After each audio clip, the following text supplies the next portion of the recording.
Yo, what's up, bayang karerista? Once again, nandito na naman ang yung lingkod ng hari ng mga sota na magbibigay sa inyo ng giya ngayong araw ng Miyerkules, July 30, 2025. We have 7 races. Race 1, start ang winner take all. Tirahin na natin to.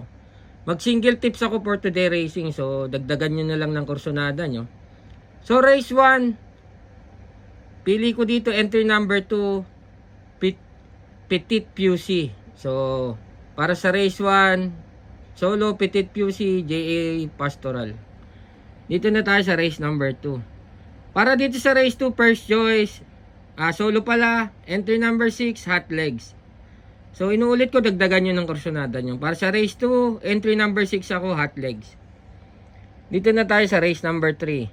Para dito sa race 3, entry number 2 ako dito, Beyond Compare, JPA Guse. So, para sa race 3, entry number 2, Beyond Compare.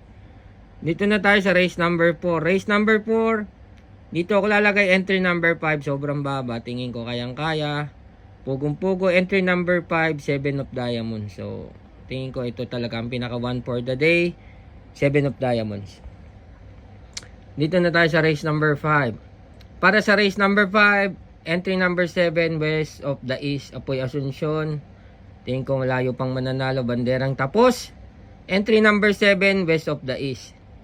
Dito na tayo sa race number 6. Para dito sa race 6, dito na rin ako lalagay entry number 5, Anyari. Nabitin lang, Danny Boy Camanyero. Tingin ko, pugong-pugo rin yung laban. Man for the day uli. Entry number 5, Anyari. Dito na tayo sa uling karera, race number 7.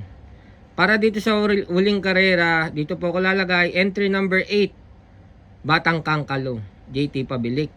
So para sa last race, entry number 8, Batang Kangkalo. So yun lang, dagdagan nyo ng kursonada nyo. Hindi natin alam llamado o dehado. Pero sa tingin ko, llamado yung programa ngayong araw ng Miyerkules. So, good luck sa inyong pananayabayang karerista at sana magsitama kayo. Happy racing!